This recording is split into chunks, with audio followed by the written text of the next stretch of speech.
आइए विद्यार्थियों, अब हम बात करते हैं लक्षणा सब शक्ति का दूसरा जो भेद है प्रयोजनवती लक्षणा के बारे में। प्यारे विद्यार्थियों, जैसा कि नाम से स्पष्ट है, प्रयोजनवती अर्थात प्रयोजन का अर्थ क्या होता है? उद्देश्य। प्रयोजन का अर्थ क्या होता है?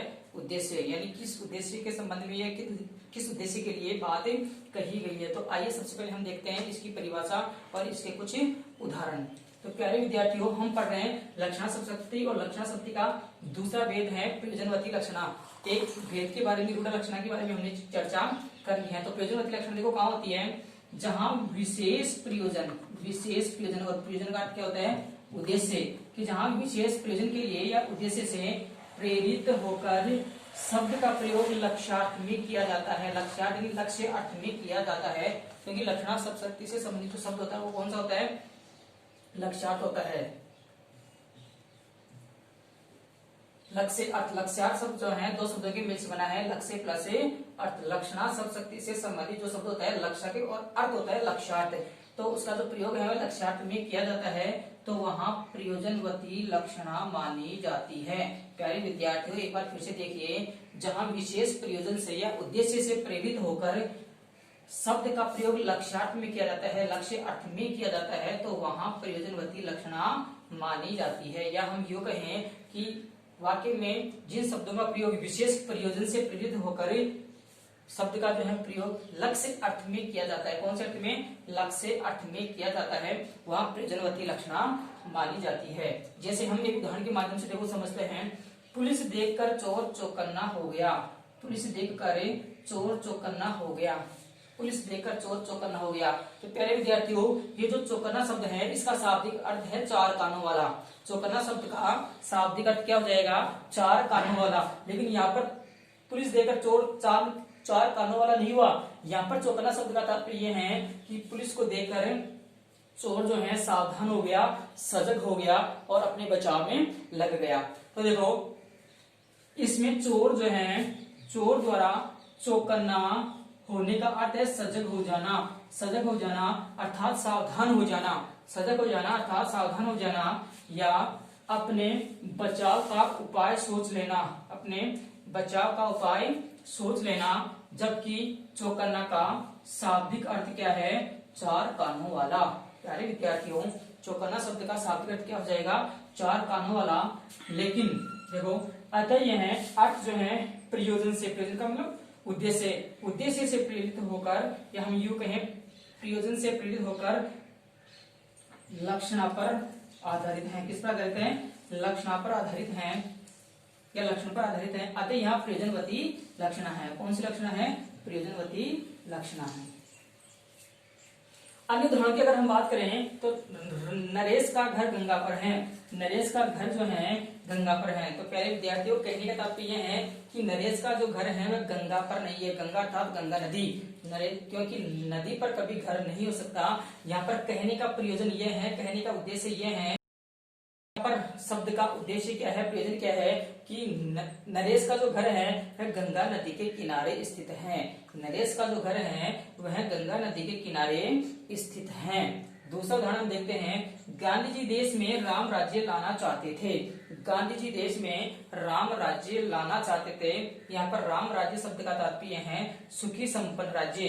राम राज्य का प्रयोजन क्या है, उद्देश्य क्या है? सुखी संपन्न राज्य अर्थात राम की तरह राज्य। अगला उदाहरण है। आहट सुनकर चौकीदार चौकन्ना। आहट सुनकर चौकीदार चौकन्ना हो गया। यहाँ पर भी देखो, ऊपर एक शब्द है ना चौकन्ना, इस पहले उदाहरण में।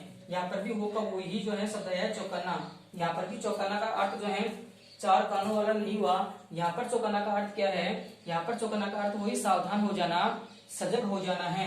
आहट सुनकर यानी थोड़ी सी आवाज सुनकर के जो चौकीदार है अर्थात जो पहरेदार है वह चौकन्ना हो गया, सावधान हो गया। अगला उदाहरण है, यहाँ पर लाल पगड़ी जा रही है। लाल पगड़ी जा रही है।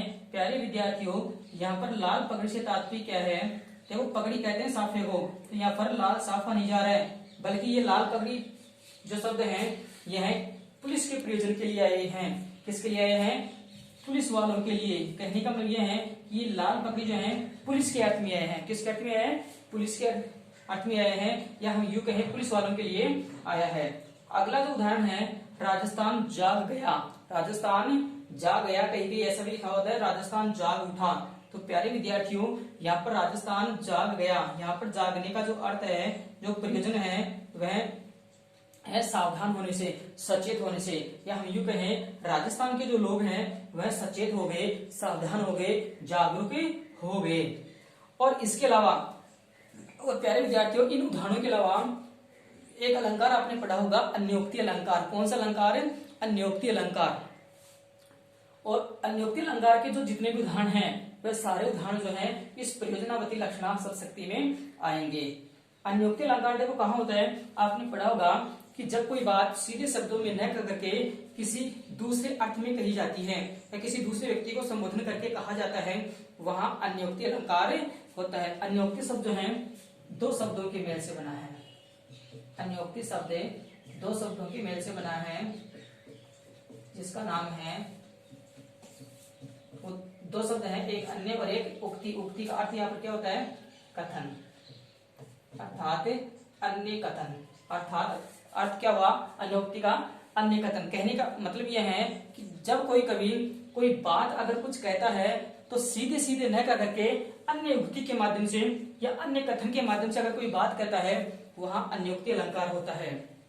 देखो यहाँ पर नोट लगा करके लिखा हुआ है कि अन्योक्ति अलंकार के सभी उदाहरणों में प्रयोजनवती लक्षणा शब्दशक्ति होती है। प्रयोजनवती लक्षणा शब्दशक्ति कहाँ होती है? अन्योक्ति अलंकार के जो जितने भी उदाहरण हैं, उन सभी उदाहरणों में ये प्रयोजनवती लक्षणा शब्दशक्ति होती है। देखो मैं आपको एक उदाहरण बता रहा हूँ। ये उदाहरण उस समय का है जब आमेर के राजा जय सिंह जो हैं, उनकी नई नई शादी हुई थी और वह प्रेम रंग में डूब गए थे। तो उनके दरबारी कवि थे कवि बिहारी। कवि बिहारी ने बिहारी सरसई की रचना की है और उसमें 713 दोहे हैं। बिहारी सतसई, और बिहारी सतसई में 713 दोहे हैं। कितने दोहे हैं? 713। इसी कारण से इसे बिहारी सतसई के नाम से जाना जाता है। सतसई का मतलब होता है 700, अर्थात उन्होंने लगभग 700 दोहे लिखे थे। तब अब राजा को अपने राजकाज के लिए अवगत कराने के लिए कवि बिहारी ने कुछ पंक्तियां लिखी। कवि बिहारी ने कुछ पंक्तियां लिखी, यानी कि जब आमेर के राजा सवाई जय सिंह की जब नई नई शादी हुई थी और वह अपनी पत्नी के प्रेम रंग में पूर्ण रूप से डूब गए थे, तब वह संपूर्ण राजकाज जो है ये भूल चुके थे, अपनी पत्नी के प्रेम रंग में ही डूब गए थे। तब उनको राजकाज का ध्यान दिलाने के लिए कवि बिहारी ने कुछ पंक्तियां लिखी। और ऐसा कहा जाता है कि उनके इस दोहे से ये काफी प्रभावित हुए और कवि बिहारी को काफी इनाम भी दिए। तो देखो वो पंक्तियां क्या है?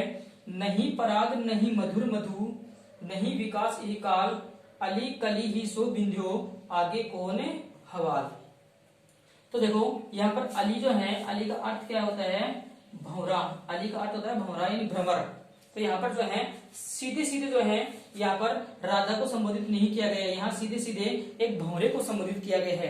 किसको संबोधित किया गया है? एक भंवरे को। शाब्दिक अर्थ में जो है एक भंवरे को संबोधित किया गया है कि अरे भ्रमरे, जिस कली पर आप मंडरा रहे हो, जिस कली पर आप मुग्ध हो, मोहित हो, वह उसमें न तो कोई पराग है, न ही कोई मधु है। मधु का अर्थ होता है शहद। मधु का अर्थ क्या होता है? शहद। मधु और मधुर का अर्थ होता है मीठा, अर्थात न कोई मीठा शहद है, नहीं विकास इकाल। और इस समय इस कली का अभी विकास भी नहीं हुआ है। जिस कली पर आप मंडरा रहे हो उस कली का अभी कोई विकास भी नहीं हुआ है। अली कली ही सो बिंदु, और हे भ्रमर, आप इस कली के बंधन में इस समय इतने बंध गए हो, इस समय आप इतने बंध गए हो, अर्थात इतने प्रेम रंग में डूब गए हो, तो आगे कौन हवाल, तो आगे आपके क्या हाल होंगे। तो शाब्दिक अर्थ एक भंवरे को जो है माध्यम बना करके जो है किया गया है, या एक भंवरे को माध्यम बनाया गया है, या भंवरे को संबोधित किया गया है। लेकिन अगर हम अन्य अर्थ की अगर बात करें, अन्य उक्ति की बात करें, अन्य कथन की अगर हम बात करें, तो अन्य कथन दिया गया है राजा के संबंध में। यहाँ पर जो भंवरा है, यहाँ पर जो भंवरा है वह राजा का प्रतीक है। किसका प्रतीक है? राजा का प्रतीक। अब देखो राजा के संबंध में क्या कहा है, दूसरे शब्दों में अन्य कथन के माध्यम से क्या कहा है कवि बिहारी ने कि अरे राजा, आप जिस कली पर मंडरा रहे हो। अब यहाँ पर जो कली है वह कली किसे कहा गया है? राजा आमेर के जो राजा हैं उनकी जो पत्नी है उस पत्नी को जो है कली कहा गया है कि अरे राजा, आप जिस कली पर मंडरा रहे हो, जिस कली पर आप मुग्ध हो, न तो उसमें कोई पराग है, न ही कोई मधु है, अर्थात न अभी उनमें कोई आनंद की प्राप्ति हो रही है, नहीं विकास ही काल। और हे राजा, अभी रानी का जो है पूर्ण रूप से विकास भी नहीं हुआ है, और अभी से अगर आप रानी के प्रेम रूपी रंग में इतने बंध गए हो, अर्थात इतने डूब गए हो, तो जब ये विकसित होंगी, जब ये बड़ी होंगी, तब आगे आपके क्या हाल होंगे। तो